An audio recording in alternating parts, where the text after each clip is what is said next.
This man is actually a rocket scientist. He's going to tell you, he's going to introduce himself, but let's give him a big hand for coming out and speaking with us tonight.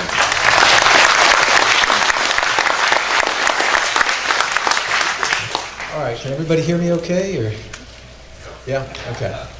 If I'm not loud enough, just somebody holler and I'll pipe forward. So I'm Arthur Bradley. It's my pleasure to be here. I recognize some faces from the class today. I taught a couple of Faraday cage classes. I even see one in the audience out there. Hopefully everybody learned some things. Some of that will be in this talk tonight, but there'll be some new things too. Those of you who don't know anything at all about me, I'll tell you just a very short excerpt. My day job is at NASA, so I'm a branch head of the electronics group there. My hobbies are many, but one of them is disaster preparedness. And over the years, I've gotten familiar with this topic of electromagnetic pulse attacks and solar storms. So I wrote a little book on it a few years back, and we're going to talk about some of that. I'm married, got 4 kids, all homeschooled, and so far doing pretty well in life, which I'm happy about. But all in all, that's me. So it's my pleasure to be here and talk to you about this. The title of it is Preparing for an EMP Attack or Solar Storm, but I'm happy to answer any questions you might have. You can just stick a hand up or something, or we can save them to the end, however works best for the talk. They tell me it's going to be an hour, so I can go on and on. So at some point, if a hook comes around and I get pulled off, you'll know what happened, all right? I tried to keep the number of charts down. Some of them may not be too visible because there's a lot of text on some of them, but I'll try and talk you through them. So if you get confused or something, I apologize. All right? Okay. So in terms of what I'm going to talk about, this is just sort of a quick outline of it. I'm going to cover my philosophy on preparing. So I'm much more interested in general family preparedness than I am a specific, threat of EMP attacks and preparing for that. So I'm going to talk about that a little bit. I know I'm with kindred spirits here. Everybody's got similar philosophies. And then I always ask people before I start any of these talks, is this something worth bothering over, right? Because we only have so many dollars, we only have so many minutes in this life, and is this really something you should expend your energy being concerned about? So we'll talk about that. And then there's a lot of misunderstanding about EMP versus solar storms, coronal mass ejections. So I'll try and sort those out in a little table of what the effects are and how they're different. And I see that misconception a lot, so I wanted to sort that out. Then we'll talk about the national impacts of an EMP, and then the individual impacts. That's what might happen to you and me and how we might address those. Now, you and I aren't going to solve the national problems. We can be a part of the solution, but we're not going to solve them by ourselves. But we can at least address some of our individual impacts. And then everybody wants to know, how do you protect electronics? How do you protect cars? So we'll talk about that. And then that'll probably be a good third of the talk about some of the technical things. And then I'll just share a few parting comments with you. All right? Okay, so this may be a little hard in this venue, but I always ask that, it's very boring giving a talk and people, not being engaged in one way or another. So if something stirs your interest, I encourage you to maybe stand up and ask a question, or if nothing else, share your interest with the person beside you, that kind of thing. We're all kind of in this together. I'm no more of an expert. I know certain things you may not, but you know things I don't know. And so we can share some information. And feel free to toss out suggestions or, be the devil's advocate if you want. That's okay too. I've had lots of that in my years. So for the next hour, we're going to all be part of a community of disaster preparers, kind of learning together. All right? Okay, so my philosophy on preparing, and I like to start with this because I like people to know who I am and why I'm in this. So I always tell people preparing should be motivated out of love, not out of fear. And somebody last night, I don't remember who it was, said something very similar, and I thought, he must have got a hold of my charts. But it was right on the money. And I really believe that if you think about the things you do and the times you've been at your very best, it's usually when you're motivated by concern and love for someone, right? Maybe your family or your friends. So I know that sounds very corny, but usually your best performance and the best outcomes are motivated by that, rather than being fearful. When we're really fearful, oftentimes we don't think clearly, we make mistakes. It can hinder us from doing our best. So I encourage you to think about that. The next thing is to realize from the beginning that you can't prepare for everything, right? There are people who think they can, but you really can't. And so I always tell people, and we'll do this tonight, you make a list of what it is you're worried about. I have my list. EMPs is on my list. Pandemics are on my list. Stock market collapse is on my list. Everybody's got their list. And figure out what it is you're worried about. I live out on the East Coast, right at the edge of the coast of Virginia. So hurricanes are on my list. Right? I moved to Virginia in 2003, and within 2 weeks of arriving there, Hurricane Isabel hit directly where I live. I mean, came right across our house. And I'd never been in a hurricane in my life, right? And it was a force to be reckoned with, right? And there's a lot of stories. Maybe I'll divert at some of the talk tonight. But there were a couple of close calls in that, and I learned a lot of things. And so hurricanes are on my list. So know what it is you're worried about, and think about that. Preparedness is a personal thing. You know, your idea of getting prepared is different than mine. And some people take it to a whole new level, and others don't. Others think, well, a little bit of preparedness is enough, and that's okay too. You have to think about not only how far you want to go with it, but what preparations do you have that might be unique, all right? So an elderly couple living in a retirement community have a very different set of preparations than, let's say, a family of 6 living in a high-rise apartment in New York City, right? There's just different preparations that have to be made and different concessions you have to make. So figure out that, what are your needs? Do you have pets, and do you need to worry about those pets? Do you have somebody in your family with special needs, and how do you worry about that? And figure out those sort of special things that you have to address. And then finally, I'll just finish my philosophy on preparing with saying that, remember that our nation, and I'm a patriot, whoever was the other night said, they bleed red, white, and blue. I'm that same way. I'm a patriot. I love my country. But our nation can only do so much, right? I think everybody here probably recognizes that already. But sometimes when I give talks, they don't. And people will raise their hand and say, well, FEMA's going to come in and take care of this, or FEMA's going to do that, or the government, or the military will come in. And I look back at history at these major events that have happened, Katrina and other things, and you think the cavalry does arrive, but it doesn't arrive quickly, right? And so you have to accept responsibility for you and your safety and your family's safety, and there's really no excuse, all right? So I'll leave you with that to think about, that don't depend too heavily on anyone else. Have some abilities of your own. All right, so everybody's got a different plan to preparing. I came up with they say all things should only be in 3 steps or you're in trouble, you lose people. So I got 3 steps. And this is very general. And then we'll apply it towards an EMP and we'll see where it takes us a little bit. So the first step, I say, is to make that list of threats, the things you're worried about. What keeps you up at night? Is it a big snowstorm, getting socked in from that? Is it, whatever those threats, losing your job? There are different threats that we worry about. And so you make a list of what it is you're concerned about. And I'm an advocate of working your way down that list. The thing you're most worried about is what you start with first, right? And then you work your way down the list. So I have some examples, radiological accident. If you live near a nuclear power plant, that's probably on your list, right? And there's 99 or so nuclear power plants in the United States, continental U.S. So you're probably not too far from one, depending on if you know where yours are here. Electrical blackout, certainly that's a threat from an EMP. And I always tell people, having a blackout for a few hours is kind of fun, right? My kids always get we break out the lanterns and all that, and it's kind of fun. But having a blackout for days is not a lot of fun, and for weeks is an ordeal, right? And we learned that through that hurricane that came through our area. Some parts were out for 6 weeks. Our house was out for 14 days, which wasn't so bad, but still quite the challenge. And hurricanes and being stranded on a road, and there's a lot of different possible threats. So you figure out what you're worried about. Once you get that list together, the next thing to do is to perform sort of a threat assessment, right? What's it going to do to us? How's it going to affect us? And there's lots of ways it could affect you. And maybe there's going to be riots, and those riots would be a physical safety problem. Or maybe there's going to be food shortage. Maybe the grocery stores are all going to close and get cleaned out or whatever. And you have to figure out how to stay fed for the next couple of weeks. Water contamination is a big one. On a lot of threats, people do not think about water. We could spend a whole hour easily talking about water preparation. But it's one of the weaknesses in our particular society. People think food, right? When a big storm is coming, what does everybody do? Right. Run to the store, and they get a few things they don't have, right? The milk and bread. I always say it's the French toast thing, right? Or the milk and bread and eggs, right?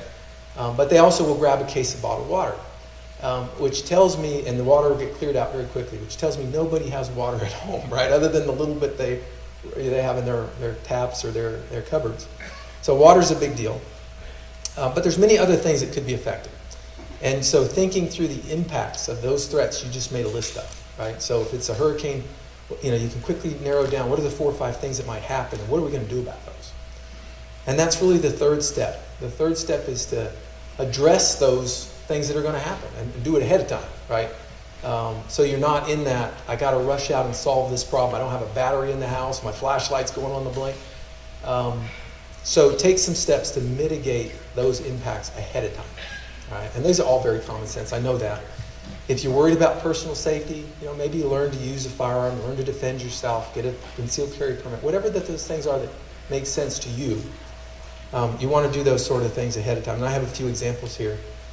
I know if I ask this, most hands will go up. But how many people store extra food in their house? Yeah. If I were to go into a regular audience of non-preppers, there would be maybe 3 or 4 hands go up, right? This is a different group of folks, and I appreciate that. Now, what would be interesting is to hear how people store it and how much they store and what their philosophies are, and they're all very different. I have a particular thing I advocate. Other people have different beliefs, and that's fine. But the fact that we've all thought about it, is important. I would ask how many people have firearms and put permission, but I'm not going to do that.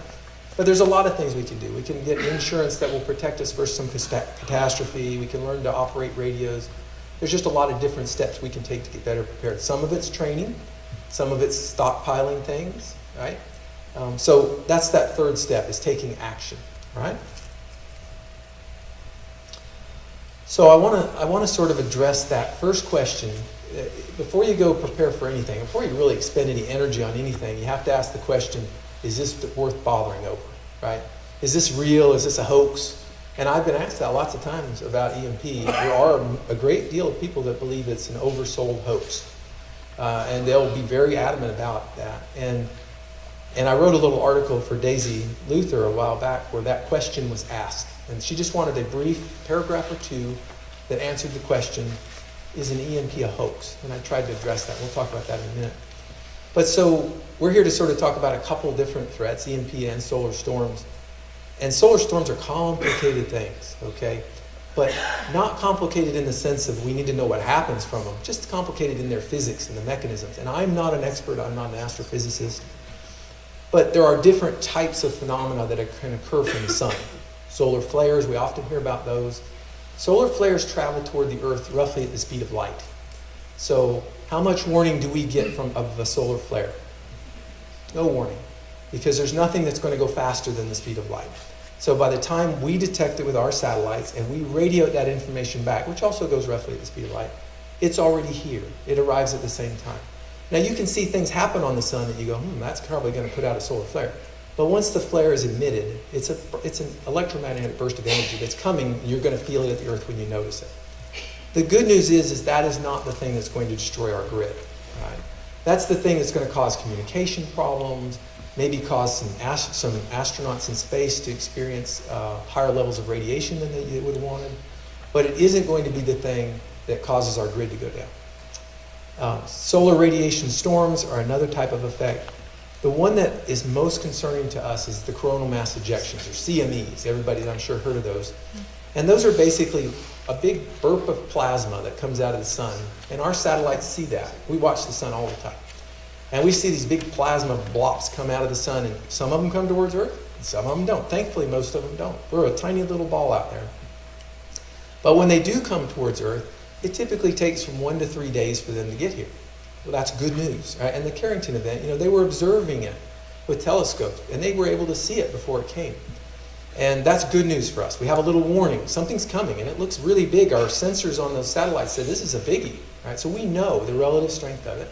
And if you get on some of these websites, they'll tell you ahead of time, there's a big emission coming. That's really good news.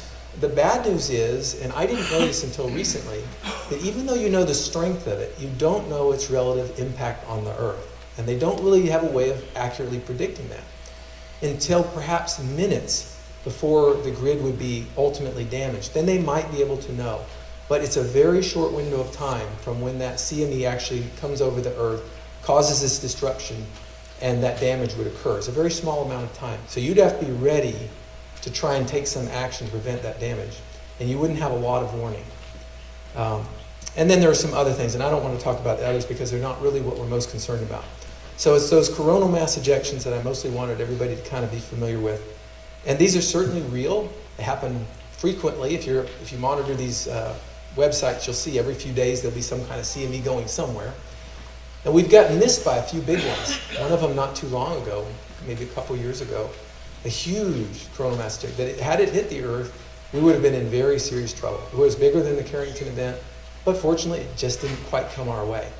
So they say statistically, about every 150 years, you get an event about the size of the Carrington event, a very large coronal mass ejection.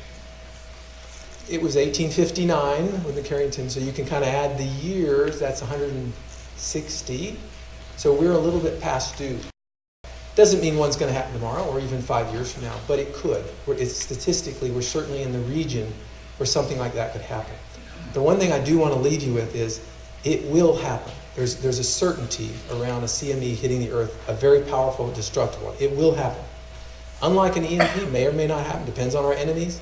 But a CME, it's not an enemy, it's a reality of our world. All right? So this will happen, and it's something we ought to think about being prepared for. So the one that comes up more often, because it's difficult to deny the sun, is the question, is an EMP attack real? And I try and start by answering that and say, well, what do you mean is it real? Is it a physics phenomenon? In other words, can I generate a pulse of electromagnetic energy? Well, sure I can. And anybody all day long can generate. A lightning generates an electromagnetic pulse, right? You can fire off nearby and you'll get some little zap far away because of electromagnetic energy that's coupled into the house wires. So the EMP as a whole, yeah, there is certainly such a thing. I think what they really mean is it really a threat? Is there really a mechanism by which somebody could create such a powerful event that ultimately damaged all of this infrastructure at the Earth? And that's a question that's harder to answer. And so you can look back at the history, and most folks I know probably know about things like some of the early testing, the Starfish Prime testing the US did, and Russia did some testing as well. And what they concluded was that, hey, if we detonate a warhead, a nuclear warhead high in the atmosphere, we get an effect down at the surface that can be quite destructive from an electromagnetic point of view. And there's lots of details, especially if you study the Russian reports where they actually detonated over a populated city to see how that would do. So history tells us, yeah, this is a viable mechanism that somebody could cause damage. Now, would the damage be as bad as everybody says? Nobody knows, because we haven't detonated any over a major institution like that. But what I can tell you is that simulations that have been run, experts who have looked at this say, yeah, these field levels are going to be very, very high, and they're going to cause a lot of damage. All right? So I believe that. I think it's worth looking at. The general rule of thumb is that any field, electric field over about 10,000 volts per meter is going to damage a lot of stuff. Fields below that can certainly damage things, but when you cross that line and go on up, you're going to damage a lot of things. And estimates are that an EMP would generate up to 50,000, maybe even up to 100,000 volts per meter. So that's a lot of energy that's going to potentially couple into electronics. The good news, if there is good news, is that it's not easy to initiate this kind of attack. You have to have a rocket, something that can get up pretty high, and you have to have a nuclear warhead that can go in that rocket. All right? And it's that second part that's really tricky. So that even if you have a nuclear warhead, if it's the size of a bus, you probably can't get it in the warhead compartment of a rocket and get it up. And so that's our good news. So the players right now who can do it are the big major superpower players, China and Russia and the United States. And there are probably others that can do it that we're not certain about. You might know recently India demonstrated their capabilities with rockets, right, by shooting a satellite in space, which was quite a feat, actually. So there are others that are up and coming. And that threat is only going to continue to get bigger. And so, of course, North Korea, there was a big worry about North Korea doing this. And North Korea has threatened to do an EMP attack, as has Russia. But there was a big worry about whether they possess the ability to do it. And a lot of the news missed the point. They were saying, oh, don't worry about North Korea. They can't hit what they're aiming for yet. They're going to be 200 miles off. Okay. But you don't need to hit what you're aiming for when you're going to detonate over the continental U.S. or over the eastern seaboard. If you're off by 100 miles, you're still in the, that's that horseshoes or hand grenade type thing, right? So it's a different kind of attack, and it's an asymmetrical attack where if a country were to initiate that attack, it would be very difficult for the U.S. to know how to retaliate. I mean, if it came from central Moscow, okay, we know game on, right? But if it came from, somewhere out in the sea, from some kind of trawler, and we don't know who launched it, and nobody's taking credit for it, and they've just caused $1 trillion worth of damage to our infrastructure, it's difficult to know what to do, right? It's not like knowing your enemy. You don't know exactly how to retaliate to that. So it's a very strange asymmetrical attack that can do a lot of damage. So this is sort of an obvious one, but just for clarity here. So there are lots of kinds of EMPs, because an EMP is just electromagnetic pulse. But the one they're almost always talking about is that nuclear atmospheric detonation. Okay, so when I talk about EMP tonight, that's what I'm talking about. Not any other kind of EMP, not specialized EMP weapons or any of that kind of stuff. This is a sort of a national type problem. All right. So I put just a little bit of this physics in here. It doesn't really matter, again, because we're really mostly concerned about the effects. But the gist of it is, if you detonate a nuclear weapon, you release these very energetic gamma rays, and these gamma rays ionize the air molecules, and that means there's a bunch of free electrons floating around. And those things spiral around the Earth's magnetic field lines and perturbate them. It means move around, bounce around. And that causes a lot of energy to be introduced at the surface of the Earth, right? And that energy couples up into long transmission lines, and you end up with lots of problems from it. So this talks about that, and the long conductors in particular are where the greatest threat is. It is true, and we'll talk about this, that an EMP has multiple threats, okay? It has this radiated threat of the thing just traveling through the air, and my laptop might be susceptible to it. But then it has this energy that couples into our transmission lines, right? All of our electrical grid, buried conductors and pipelines. And that energy is going to build up to be very, very catastrophic to anything attached to it. So things attached to the grid, our controllers, your personal home electronics, lots of things attached to the grid are going to be damaged by that type of event. So I made a little chart because there's a lot of confusion between the difference of the two. Maybe this will help sort that out. All right, so on the left side is just the effect, and then I sorted them in two columns. So the waveforms themselves are very different from a coronal mass ejection and EMP. An EMP has three different sort of components to it. A really, really fast component, they call that E1. A sort of moderate component, which is kind of like a nearby lightning event. And then a very slow, long duration pulse called E3. And that's all spells trouble, right? Because to address all three of them is a complicated problem. I will say that it's probably the E3, in my opinion, that's going to cause most of the damage, because that's what's going to take out a lot of the electrical grid. The solar storm only has an E3-like event, a long duration effect that's going to be felt at the surface. So that's unfortunate, because I just said a second ago, E3 is probably what's going to take out the grid. So both of those pose a really serious threat to our major infrastructure. And we'll talk about how they're connected together here in a minute. They do the same sort of effects. They have this geomagnetic induced currents on these long conductors. But in terms of like radio and GPS interference, an EMP is over pretty quick. And it really doesn't have any sustained disruption of communications, other than the damage it might cause. But a solar storm, a lot of times, you'll have this radio interference for hours or even days where you have difficulty communicating. There's some weird things that happen in the ionosphere, and you have trouble with radio communication. Damage to in-space assets. So both of these things can have very powerful electromagnetic fields by slightly different mechanisms, but they can both affect in-space assets. And some of the demonstrations, like when atomic nuclear weapons have been detonated in the atmosphere, we've lost in-space satellites from that people weren't quite careful enough with where their orientation were, and they ended up taking up energy and ended up go out. And satellites are pretty rugged. They're designed to be pretty rugged. I know that from experience. But there's also susceptibilities in these things, and you can take out, for example, the communication system. And if you can't communicate with the satellite, it's pretty much just floating, and there's not much you can do with it. Damage to small-scale electronics. That's one that we hear a lot of misunderstanding about. So my laptop, if it's unplugged and just sitting here, won't be affected by a solar storm. My car won't be affected by a solar storm. Small-scale things the size of this room or smaller, that are not going out to long conductors, aren't affected by solar storms. It's only very long conductors, like our power grid, that have enough length to bring in that energy and cause damage. That's very different than an EMP. Right? An EMP, because it has that E1, E2, and E3, can damage freestanding electronics just sitting here on the table, as well as those things that are connected to long conductors. So they're different things. So if you hear somebody say, I'm going to stow this in a bag because in a Faraday cage because I'm worried about a solar storm, it means they probably don't really understand that thing's not, the solar storm's not going to damage that small piece of electronics. You don't store things in Faraday cages to protect from a solar storm. You do that for an EMP.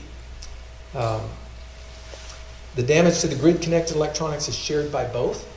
Slightly different mechanisms. In the EMP, you got E1, E2, and E3 all coming in, which makes it a mess, because the E1 and E2 typically destroy the protection, and then an E3 can kind of come in without anything affecting it. And then in the case of a solar storm, there's only an E3, but unfortunately most all protection systems that we have are not made for that. It's just that the long-term elevated voltages on our power lines is not something our surge protection devices are meant to protect against. And I'll talk about that in a little bit.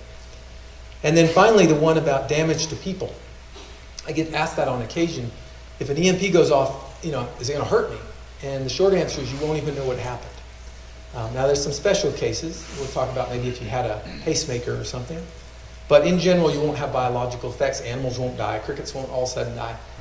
So it's not going to have a biological effect.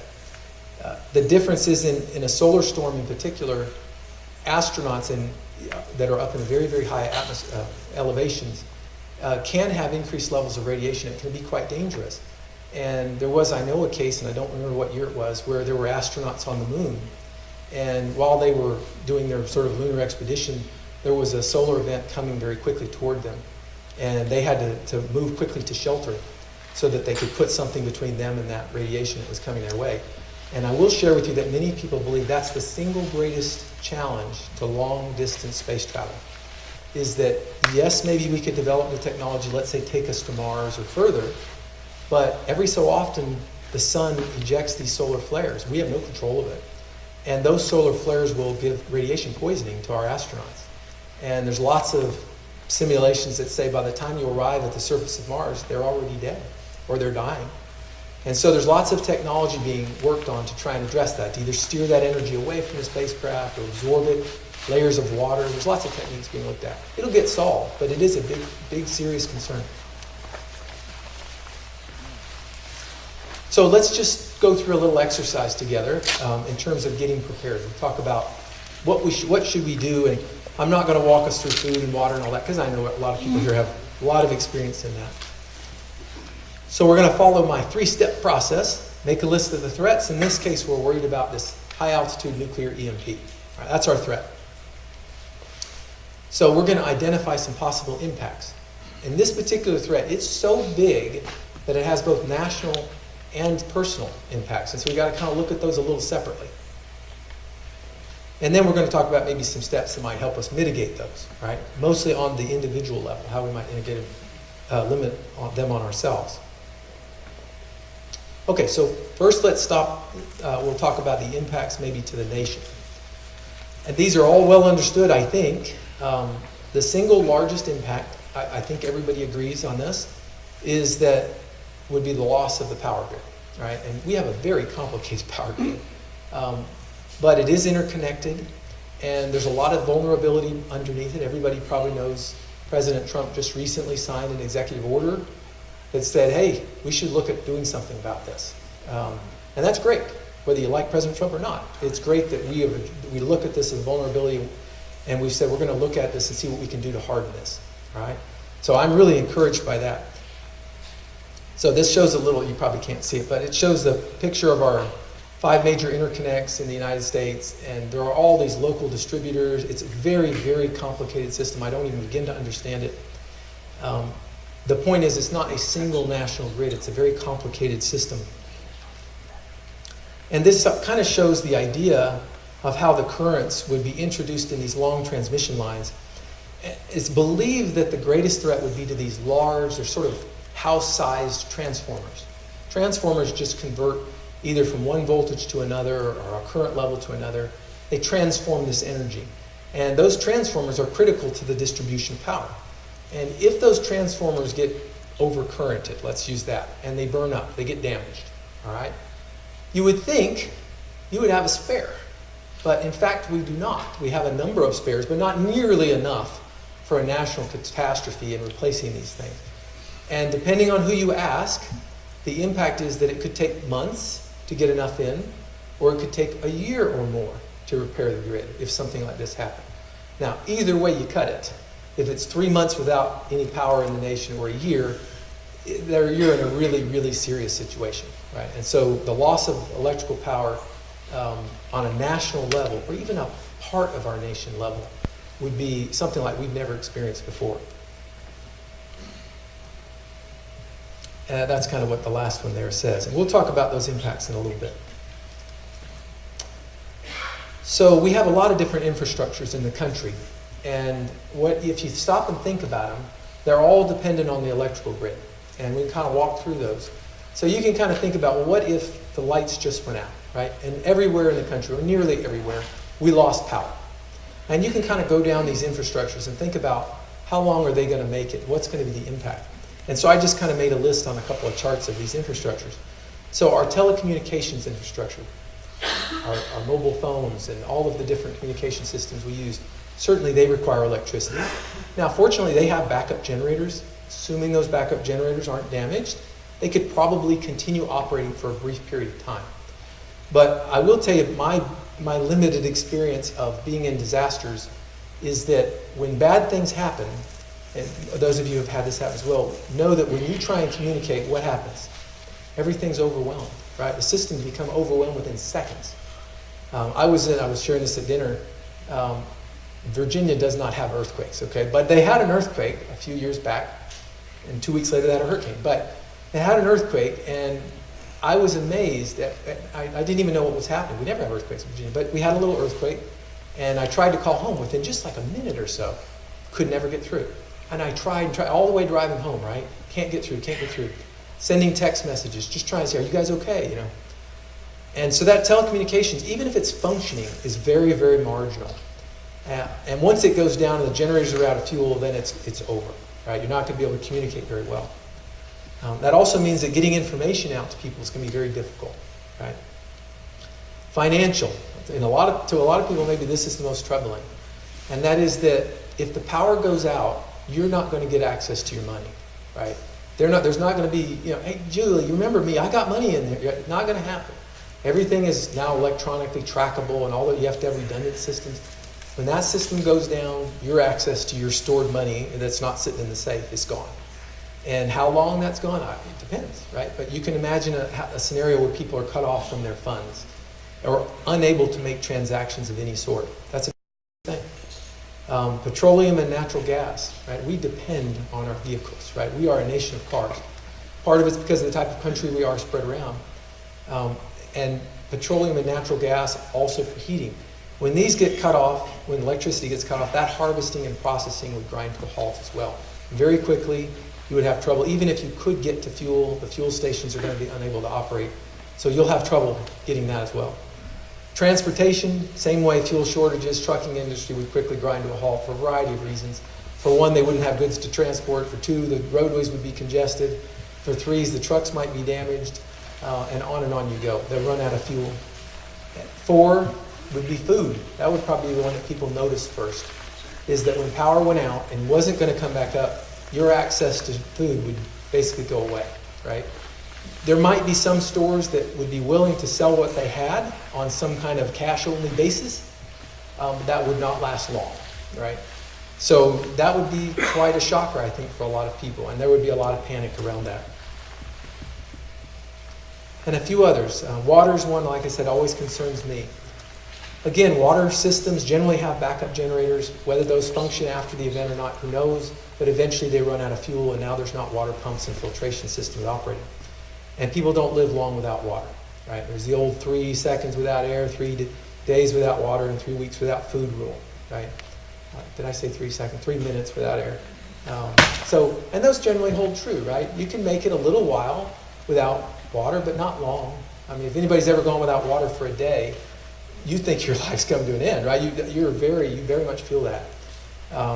So that's one of grave concern. Emergency services, again, they have lots of generators at hospitals and things, but those quickly falter. And people, when things get really bad, doctors and nurses and firemen and policemen, they all have families too, right? They got to take care of their families too. And those posts tend to become very sparse and abandoned. And you can look at events like Hurricane Katrina and see that. A lot of police officers, after a time, decided this isn't getting better quickly. I've got to take care of my family. And so those emergency services would also be very, very hard to get. And on it goes. Space operations, the government would certainly have trouble executing any emergency plans, getting information out. The takeaway is that our infrastructures are very dependent on electricity. There's really no way to overstate that, okay? And the loss of that power would cause the subsequent collapse of all of the other infrastructures. And that's very, very serious. I call it the domino effect. And that is certainly the case. Things would fall one after the other. And they're often interdependent. So it's a serious threat for our nation as a whole. There are some other national impacts that are direct. These are things not secondary, but these are things that happen because of the event. And one of them that the EMP Commission looked at and had grave warnings about was these SCADAs, which are these supervisory control systems that control pretty much everything. Water filtration, any kind of industrial control is done through these SCADAs. And they found that those things were particularly susceptible to any kind of transients like this. And so many of them would be damaged. And that means that even if you had fuel for a period of time, many of those systems won't operate anyway. So that's a real serious problem. Damage to large and small scale electronics. We talked about that. Even freestanding electronics, some of those are going to be damaged. If it's an EMP, even some cars will be damaged. And we'll talk about that a little bit. So the effect would be broad. There's a lot of talk about aircraft and other vessels. My personal opinion is aircraft are pretty robust. They're pretty rugged. You know, there's some people who envision a scenario where all the airplanes are going to fall out of the sky. I don't think that would happen. Airplanes are usually quad redundant. I mean, they have 4 redundancy systems in them. Doesn't mean they can't crash. You all recently have witnessed that. But it does mean that they're really hardened for failures, and they're definitely tuned to electromagnetic problems. I was sharing at dinner that I was in an aircraft once that got hit by lightning. Anybody else been in an aircraft hit by lightning? Oh, a lot of people. It was the first time, I don't fly that much, but it's the first time I've ever been in one. It scared the bejesus out of me, I'll tell you. And a lot of people. And we actually saw a little puff of smoke in the cabin, and there was a loud boom, and we, you know, everybody's heart did a couple skips, right? You know, thinking what just happened? Are we blowing up or something? And a minute later or so, the captain gets on and has got a little laugh to him, and says, "Oh well, folks, you've just been in an aircraft hit by lightning," and you know, that was that. I guess that happens fairly frequently, but had never happened to me. But it did tell me that these systems are pretty hard. He wasn't worried about it. The stewardesses weren't worried about it. I was worried about it, but they're pretty rugged systems. So I'm not terribly worried about aircraft. The ground support equipment might be affected, which might make landing a little tricky. But the aircraft as a whole would probably survive. Same way with other vessels, boats would probably survive. The trouble would be communicating back with the ports and being able to find out how do I dock and all those problems that they'd have. And then I mentioned about the in-space assets, the damage that might occur to those. So lots of national impacts. This would be a very serious thing. So the takeaway there is that it's a unique threat, all right? I can't think of a threat that has this same set of circumstances, from a nuclear bomb to a pandemic. They all have different threats. This is one that really reaches across, you know, our entire nation. And so it's very serious. So what does it mean to you? You're not going to solve the national problem tomorrow on your own. I'm not. I always tell people, focus on the world you can control. I think my dad told me that at one time. You can worry about everything, but you have to focus on what you can control.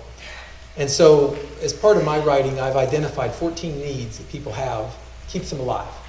And they're the things you think: food, water, shelter, and on around the list you go. And so I tell people, think through your needs. You can look through those needs and think about which of those are going to be affected, and what can I do to make sure I'm able to meet those needs when things go south on us. And so that's sort of the second one there. Examine the impact that you have, the few needs that are really critical to you, and what the impact of those are. And in the case of an EMP, there's some unique threats by it to you as an individual, your personal electronics maybe. And what can you do to make sure that when you roll your generator out and hook it up to the house, that your house is still working, right? That you can still wash clothes, or you can still turn on the oven and cook some food, or whatever it is. So that's things you can control, right? And so we might talk about Faraday cages a little bit, and surge protection devices, and vehicles, things that people, and we did some of this in class today, but it's still of interest, so I'll share some of that with you. So we won't do food and water and shelter. I know everybody probably has lots of plans in place for those. But one unique thing that's affected is our communication by an EMP. And the reason it is it disrupts our ability to communicate well. So it disrupts our services that we're going to get, right? Our television, radio, telephone, cell services. It's going to be difficult to know what's going on. And a lot of people have predicted that uncertainty is what's going to cause the greatest problems. Because when people don't know what's going on, what do? They assume the worst, right? And they have trouble bounding the problem, right? And so they start thinking the government's collapsed, or we've been invaded, or whatever it is. They start thinking of a worst scenario. They may not understand what situation they're in. And that causes you to make mistakes, right? If you know the threat, you might be able to take the right action. If you don't know the threat, you can often go in the wrong direction. Loss of electricity would greatly compound the problem, obviously, because we wouldn't have the ability to get information well, and plus we'd be struggling with all these hardships suddenly introduced on us, right? And then that damage to our electronic equipment only makes it that much worse. Now all of our personal valuables, some of them are damaged. We don't know what to do about that. We're dependent on those. Maybe some of them keep us alive. And that's going to cause lots of hardship. So there's some things you could do, and this is not an exhaustive list at all, but the impact you assess might be, hey, we will lose communication. We might not be able to communicate well, so maybe we should store some secondary method of communicating with each other, with our own family. Maybe we have portable radios that we can keep in contact with each other as long as we're within distance. Or one of us is an amateur radio operator, and the other have little transceivers where we can communicate back and forth. So you think through that, and maybe we store those in a place that we know that they're not going to be damaged. That's the kind of steps I'm talking about, addressing an impact at a time. So probably the topic everybody thinks about when you talk about EMPs is the Faraday cage, right? And I know folks who have had the class and others have maybe learned a few things about that today. But the short of it is, a Faraday cage is just a metal enclosure, some kind of conductive enclosure. And it works very well if you build it the right way. We learned some of that today. But if you build a good Faraday cage and you put electronics inside of it, they're going to survive. All right? The short of it is they're going to survive. If you don't build it well, they might survive. All right? Depending on how much shielding you get for what you've done. And if maybe I'll talk about that at the very end here, about what really matters when you're building one. The way you decide if a Faraday cage is good or not is what we did in class today. You measure the signal, and you basically turn on some offending source, and you measure the signal level. And then you put a Faraday cage, and you put the measurement device in it, seal it up, and remeasure the signal. The signal is going to be smaller because it's inside the Faraday cage. And you look at the signal before you put it in and the signal after you put it in, and that tells you how much shielding you got. The general rule of thumb, the Bradley rule of thumb, is that you want about 50 dB of shielding from your Faraday cage. That's my rule. The government says 80 in their mil standards, but 50 is enough. And 50 is 99.7% of the energy essentially doesn't get in. That sounds pretty good, right? 99.7% of the energy doesn't get in. So 50 dB is pretty darn good. And you can do that with nothing more than a roll of tin foil and a box. We got people getting 50 dB, especially when you take the boxes up, you can get 50 dB. And there are many ways to do that. So it's not it doesn't have to be an expensive problem. You can store things that are small in Faraday cages. And there's lots of ways to do it. The ones we did today were with these little plastic totes and aluminum foil. But you can do galvanized garbage cans, and I know a lot of folks have those because I asked today who has galvanized, and there were lots of hands went up. And the reason they do is they're really convenient. For 30 bucks or whatever they cost, you can go buy one from Lowe's, 30-gallon can, and they're pretty good Faraday cages. And if you're willing to go to the trouble to either tape the lid on or put a gasket in the lid, they're great Faraday cages, all right? So pretty cool, right? It's cheap, it's hard, it's rugged, you can throw it in the back of the car if you have to. So it's a good, cheap solution. They didn't make them for that reason, but there are a lot of people have bought them for that reason. It's interesting, I don't know if you can see the picture, there's two garbage cans in that picture. One of them is solid, and that's on the left side, and one of them has got a bunch of holes in it, drilled in it. And it was just, I think it's a composting can where it needed to get air in there. And I tested both of those cans. They're roughly the same size, and you would not believe it, but the can that is solid was about 20 dB worse than the can with all those holes in it. And people would be, what? That's impossible. And it's not, because, as the people learned in class today, it's not the holes that cause it to degrade its effectiveness. It's the seams, right? Everybody learned that today in the class. It's always the seams, the long seams act as antennas that bring the energy in. And so it just so happened that the can that had the holes had a really tight lid, and the other one wasn't as tight. And so you ended up with much better shielding with the one with holes in it. So the reason I show that is I see people sometimes freak out over the tiniest holes in their cans, or and that's not what's going to cause you problems, okay? It's always the seams. The seams are what's going to degrade things. Something to take home with you if you're building a Faraday cage. Ammo cans is another thing. They're great. You can buy gaskets to put in those and make them even better. There's something called anti-static bags. Some people call them EMP bags. And those are great too. They do a great job. You put your electronics, fold them over, tape them up, you're good to go. And those are cheap also, a few bucks a bag. So if you just needed an inexpensive solution that works really well, get you a good quality anti-static bag and you can store your stuff. And that last one is about the long seams degrading and shielding. It's an interesting experiment to have a Faraday cage and then start drilling holes in it and measure the effectiveness. How much does it change? It doesn't change much. It doesn't change much. You can put quite a few holes in it. But as soon as you take a knife and you slice a slice in it, that long slot ends up really compromising the Faraday cage. So it's an interesting thing to try.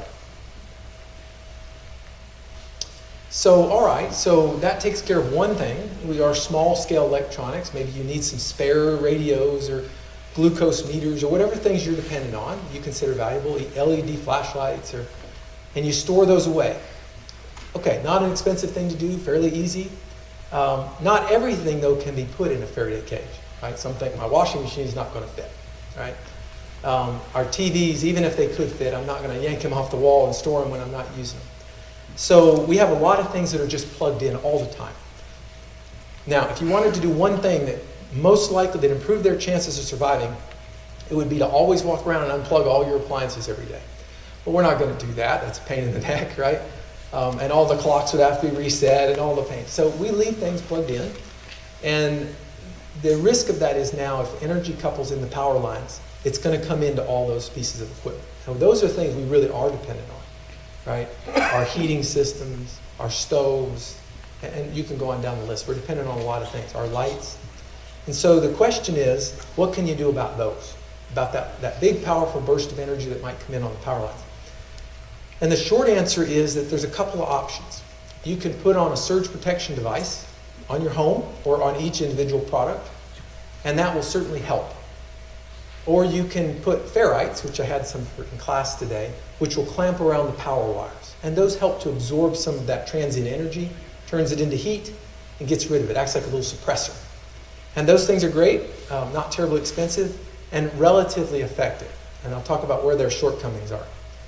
Ferrites in particular are really good for things that are hardwired in, where you can't get to a plug to plug it into a surge protector maybe.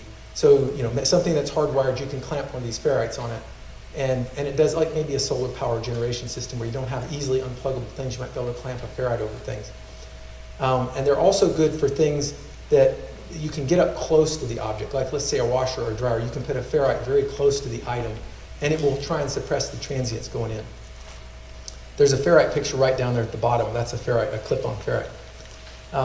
So that's great. They have some shortcomings. The problems are they only suppress a little bit. They don't suppress all that much. And they saturate after a while. If you put a whole bunch of energy through the line, they just saturate and they don't do anything after a while.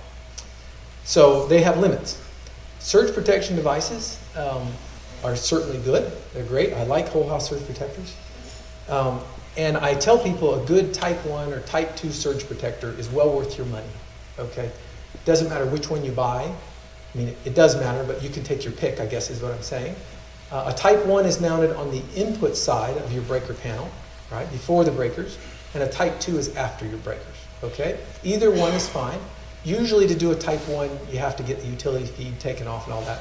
Type 2s, you can usually have an electrician just wired into your breakers. Both of those are great. I think both of those give you very good protection for your house. And so I'll give you a few things to consider in case you go home tonight and you're like, you know, we ought to buy one of those surge protectors. I'll give you a few things to look for. I looked at a whole bunch. The first thing is make sure it's UL listed. All right, everybody knows who Underwriter Labs is, or you've heard of them. And they're a safety group, and their job is to make sure that the products in the United States are safe. All right, and they're very, very expensive, as I'll share with you in a minute, to use.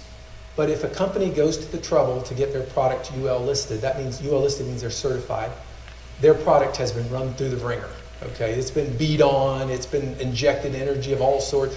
It's been tested out as well as you can test it, and it's safe to use. So I always say, look for that. Good quality products are UL listed. There are some non-UL listed products that are fantastic, but it's a gold label that you go, yeah, okay, it's a good product in terms of safety. Look for a product that provides protection for all of the different phases. This is one area where people will get shortchanged and they don't even know it. If you look at a surge protector, look at the label, and it will say whether it's protecting line to neutral, line to ground, line to line, and neutral to ground. You would like a product that has all of those listed, okay? If you pick up some of the cheaper ones, you might find they only have a couple of those listed, which means they skimped on some parts, and you don't really have a full protection suite in there. All right, so look for one that gives you all of that. A lot of people want, well, I want the best. I want something that's really going to like take a lot of energy. And that's usually listed in some kind of rating in its surge capacity. It's usually done by something called I nominal. The nominal amount of current it can withstand and still survive. All right, the most that people can have on their devices is 20,000 amps. That's a lot of current. All right, but so you can look at that number and kind of compare things. The response time, there's a lot of claims, I'll just call them that, about this surge protector is faster than that surge protector. I personally don't put a lot of credibility into that because what I have seen is they're all based on the same technologies. If you open them up, and I opened up about 15 of them, they all have the same parts in them. And I mean, literally the same parts in a lot of them. And so you have to think, well, if this guy says his will turn on in 5 nanoseconds and this other one says 25, but they're the same parts, who's telling me the truth? And it's the way people measure things and, you know, how you interpret your answers and that sort of thing. So I don't put too much credence in response time. It does matter their voltage protection rating or their clamping voltage. That means that what's going to get to me in my house, right? Big surge comes in, what gets to me? And you'll see the numbers on those surge protectors. The lower the better, as long as it's within reason, okay? There's a few products out there where the numbers are too low, and then you wonder, is this real? Okay. All right, so that's kind of the gist. If you're going to pick one out, look for those kind of things. Do your homework. If you're going to go to all this trouble and pay an electrician to mount one, get a good quality product. And I'll recommend a couple of them. The last thing I'll say is that even with a whole house surge protector, you should still use those point of load surge strips in your house if you really want to protect your electronics. And that's because energy couples into your house wires too and can come through around that surge protector, can come into the house and go into your electronics. And if you have a point of load surge protector, you can get rid of some of that. So those are well worth the $10 or whatever you pay for them at Walmart. Things that are sensitive, radios, computers, those should plug into those. That gives you one more level of protection. So a little bit more about surge protectors. I've done a lot of homework on surge protectors, but there's other stuff coming, I promise. These are two I like. I don't know anybody that works at Eaton, and they don't pay me anything, and I don't know anybody that works for Siemens, and they don't pay me anything. But of all of them I took apart, I like these two. All right, so if you just want to go out and buy one, and you're like, well, Art did his homework, I'm going to just buy one. These are two that are both good. The Eaton one is about $85, pretty cheap. And it's a well-built product. You take it apart, it's a well-built product. And the Siemens one is higher rated. It has more energy absorption capability, but it's also about $160 or something. It's more expensive. But both very good products, both UL listed. Okay, so if you just wanted to down select, I want to ignore everything he just said, just tell me which one to go get. Those are both very good, all right? The point I want to make, and I don't want to get on a sales pitch, but I want to explain it to you because I think everybody needs to understand this, is that even the good quality surge protectors are not designed for an EMP, okay? They're designed for a nearby lightning strike. That's typically what they're going to protect you from. Maybe a load shedding event where some big surge happens on the line. And they do a very good job of that. But what they won't protect you from is that E1, that really fast pulse. Not fully, they won't fully protect you from that. And they won't protect you from that very slow, long duration pulse that you get from a coronal mass ejection or from the EMP's E3. Both of those will destroy any common surge protection device that I know of, right? And the reason is they're just not designed to take energy for very long. They'll take a lot of energy, but only for about a millisecond or two. And then they burn up, they heat up. And so you lose your protection very, very quickly. And in the case of an E3, it may stay for minutes, at least seconds. And so all of that time, that energy would still be coming into the house, and the surge protector would already be destroyed. All right, so that's the bad news. So even if you buy one of these that I recommend, the bad news is they're not going to fully solve the conductive problem from an EMP. So I took on a challenge, and the challenge was to learn about existing surge protection technologies and maybe design something that would protect against an EMP. All right, I'll share with you where I'm at on that undertaking, and it has been an undertaking. I can't share all the details, but it's an undertaking. So I came up with something called the EMP Storm. And this is the only chart on it. The rest of it I'll talk about other stuff. But I had one out here, a little prototype model. Some people may have seen it. We talked about it a little bit. And it's designed in 3 different stages, where each stage addresses a different part of the EMP. The third stage addresses the coronal mass ejection as well, so it sort of targets both. And the idea was, hey, build something in circuitry that addresses each of them, right? Because they're different threats. And that's what it tries to do. And it works very typically against E1 and E2, but against E3 it's a little bit different. The only way, if you think about it, if there's a long sustained impulse of energy that, let's say, lasts a minute on the power lines, you can't take that energy and do anything with it. It's just too much energy. Anything you put in line is going to end up heating up and burning up. And so what you have to do is somehow open the system. And somebody was talking to me earlier, they said, well, they had thought about maybe some kind of a switching system where they could open a switch up and disconnect. And that's a great idea. But our house already has that, right? We have breakers in our house, and that's exactly what those do. Unfortunately, they probably won't trip from the E3 in time to save the house. So what this particular product does is it forces it into a condition when you get an elevated voltage for a long duration, it pulls a lot of current through it, enough to trip the breakers on the house. And that's the idea, is to disconnect the home when this long duration E3 comes in. It doesn't seem very, overly complicated, and it's not. It's a very simple thing. But it's a little bit unique. I don't know of any other product that does that. That's what's really unique about the product, is it tries to disconnect the home in the case of an E3. So I'll just leave it at that. I don't want it to sound like a sales pitch, so I'll leave it there. If you're interested in it and just learning more, you can go to that empstorm.com page. There's a bunch of videos I've done testing it, showing out that stuff. I'm not a manufacturer, so I'm only going to do 500 of them. They're almost all pre-ordered. But if you have any interest, take a look at it. Okay, I'll just leave it at that. So next I want to go on to transportation, and that's because everybody wants to know about their cars. All right. The first question that comes up is, would an EMP even damage a car? That's a good question. The verdict is still kind of out, in a way. The EMP Commission did some testing, and people know about that. And they took like about 55 cars and trucks and did some EMP detonations, localized. And what they found was that they could cause anomalies in the cars, for sure. But what they didn't want to do was damage 55 cars, right? That's a pretty big check to write. And so what they did is they turned up the levels of that pulse until they started seeing the malfunctions in the car. And then as soon as they did, they said, okay, this is susceptible. We'll call that an anomaly. But I don't want to go all the way up to 50,000 volts per meter and damage it, because then I got to fix it. And so it left some ambiguity.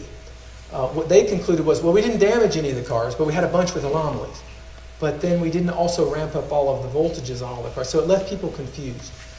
Were they going to be damaged if we went all the way up, or would they have survived? And nobody really knows that answer, at least not that I'm aware of.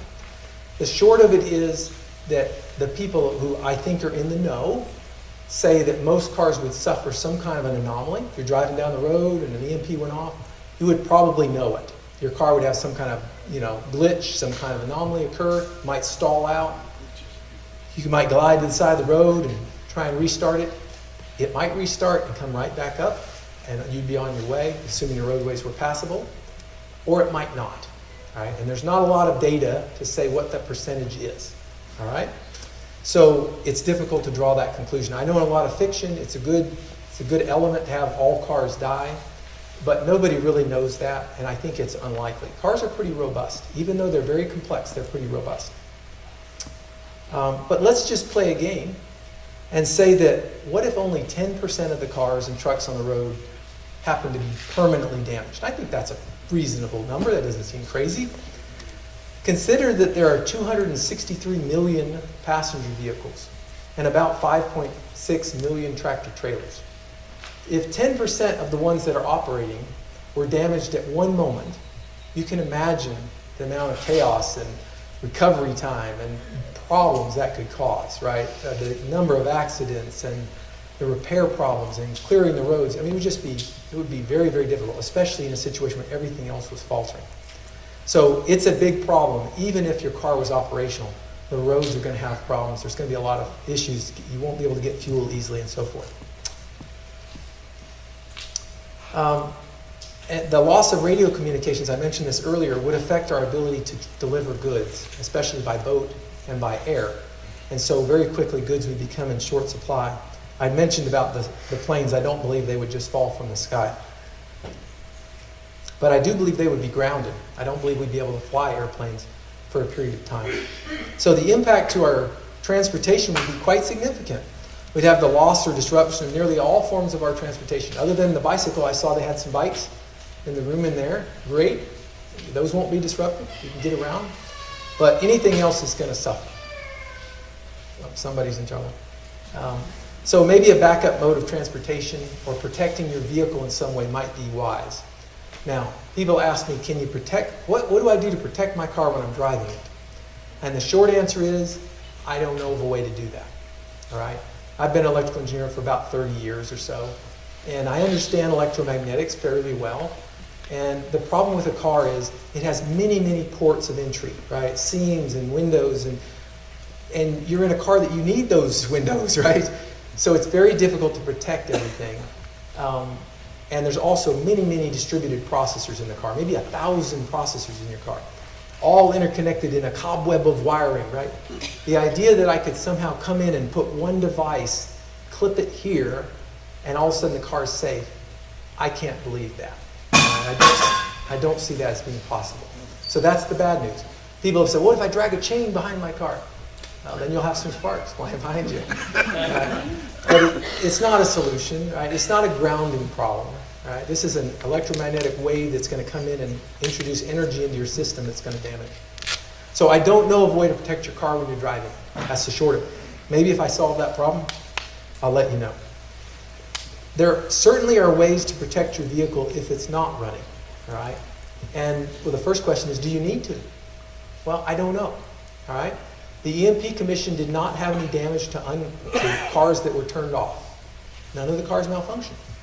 Does that mean none of them would? No, I think that's probably being a little optimistic, especially if we get really high energy bursts. I think some cars could be damaged. So what can you do? Well, the short answer of it is you could cover it up, right, with something conductive. You could put a layer of something conductive. So I like to conduct little experiments. My kids have had some unique experiences from some of these experiments. This was one where they helped me. And so what we did is we decided we were going to cover my car, and we didn't have anything special. We used foil, and we first took a big sheet of plastic over the car, and then we made this tin foil cover for the car, and you can see a picture of it there. And you can imagine the looks from our neighbors, right? Because they knew I'd do a few crazy things, but this was pretty exceptional. We had a transmitter with a big antenna, and we're blasting it, and the neighbors would come by and ask, what are you doing over here? Oh, we're testing the effectiveness of a car cover against an EMP. And they'd all look up, right? Do you know something? You know, and I got a lot of NASA neighbors and stuff. And so anyway, it was quite a fun experiment. And what we found is that it did a pretty good job. You could get between 20 and 50 dB. Well, considering I don't even know that shut-off cars are susceptible, cutting the energy by 90 to 99.7%, I'm pretty confident my car would survive, right? And so that got me to thinking, well, this is probably a viable thing people could do, not with the foil, right? That's going to be a job. It was an afternoon. The problem was, of course, the method. It was very fragile. And so I looked at, well, how would you do it? And so they sell conductive cloth. I didn't know it at the time, or I would have just done one for my car, but they sell conductive cloth. And so as an investigation, I bought about 25 different kinds of cloth, all conductive. And I checked them out. I said, well, how good are, will these meet my metrics for a car cover? And here's my metrics I had. They had to provide good shielding. They had to be easily sewn. I don't want people to have to have some big industrial sewing machine to sew it together. It had to be durable, safe to handle. There, a lot of them have nickel and stuff in them that people are very reactionary to. They have reactions to them.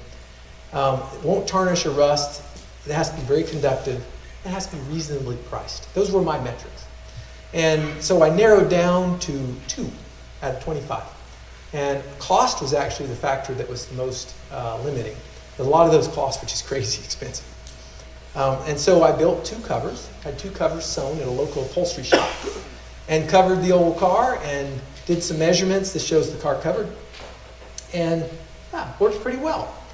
Gave between about 20 and 40 dB. Again, is that enough? Yeah, I'm pretty confident saying it is. It tested across frequency, right? And I have some more information about that, how those tests were done on my site, disasterpreparer.com. But I just wanted to show you, you can do these sorts of things if you have a sort of a mind to do them. And that's a way of protecting a car. Now, if you can figure out how to do that while you're driving, we're good, okay? Because that's the problem, right? Those windows and stuff are the problems. And they do have layers you can put on clear glass that will block RF. Maybe there's a solution to be had, but it's not an easy thing. All right. But anyway, that's for cars. I think it's an interesting thing. So this is an example. I wrote a handbook of disaster preparedness, and that's the title of it. And I'm given the 5, so I'm going to have to hustle. And this just shows a page out of that, and the idea of organizing your preparations. The danger, the goals, the needs, and then what you're going to do about it. If you leave off that last column, it's all for nothing, okay? These are actionable steps that you're going to do. So when you think about those preparedness steps you're going to take, get to that last step, right? Figure out what it is you're going to do.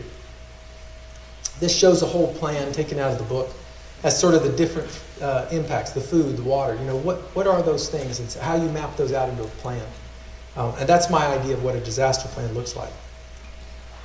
So kind of wrapping it up here, there's a few questions. Most of these I think I answered, but just in case I didn't, I'll run through them real quick. Do you have to ground a Faraday cage? No, you don't have to. We can talk about why, but you don't have to. You're in the far field of the effects, and just being in a conductive enclosure is enough. Would an EMP harm a person? No. No, not going to harm you directly. Would it melt metal? No. Somebody actually claimed that. I ran the numbers. It's nowhere close. You won't even feel the heat on metal. Would an EMP kill everyone with a pacemaker? It's a good question. I hear no. We didn't know the answer to that, and somebody wrote me, a surgeon wrote me, in fact, and said, I want to know the answer to this. And I've got data from the manufacturer that shows how susceptible his product is to electromagnetic energy. And I ran the data, and I did a burst overhead and estimated the fields and checked everything. It ended up, it was nowhere close. The pacemaker would have survived, no problem. And they're meant to survive high fields, all right? And so that was encouraging, and I shared that data with a bunch of folks for them to look at. So that was good. Now I'm not saying for sure every pacemaker, but the one I looked at by Medtronics was going to make it. Can you bury electronics to protect them? Yes, but you got to bury them deep. A few feet in the ground isn't going to do it. Right? So it's not a practical solution. Well, and we already answered the one about planes. All right, so I'll just finish up by saying, maybe you learned a few things here today. Maybe you knew all of it already. But hopefully you'll take with you that think about your concerns, and they're unique and how you're going to address those, right? There's no one right answer to any of this stuff. You have your answers. And if you disagree with mine, that's okay. Maybe that's good even. It means you're really thinking about it. And then go forward and try and share this idea of personal preparedness. I think our country needs that, right? It's a shame that we've gotten so much away from that civil defense mentality and really being better prepared. So remember this one thing, I keep it in my mind a lot, that no matter who acts which way and what they say or what they don't, everybody wants to survive, right? When push comes to shove, that will come to the surface, right? And so you who might be, thought of as a little bit out there, they will recognize when they want to survive that maybe that was a good idea with some of the things you were doing. All right, so I'll leave it there. I think my time's about up. If there's a question, maybe. Do you think an electronic locking mechanism on a safe would survive an EMP?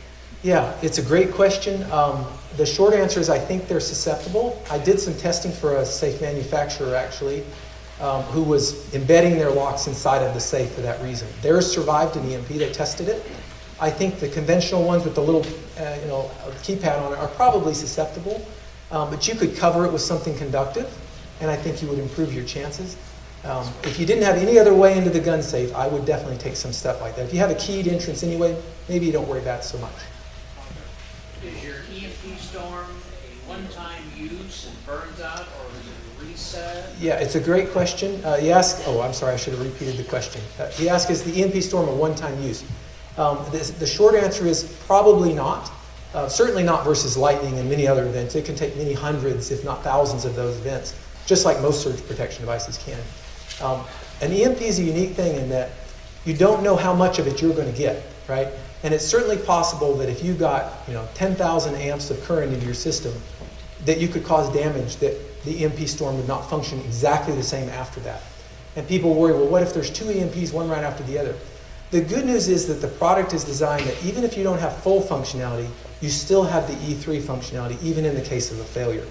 So that means that, yes, indeed, you might still have this E1, E2 event, but this long duration event, if it occurred, you would still disconnect.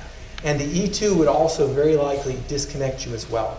It won't in a normal operation, but in that mode of where it fails, it will actually try and disconnect during E2 as well. So it's a complicated answer, and I can't give you 100% certainty one way or the other. All right, yeah, thank you very much. Appreciate it.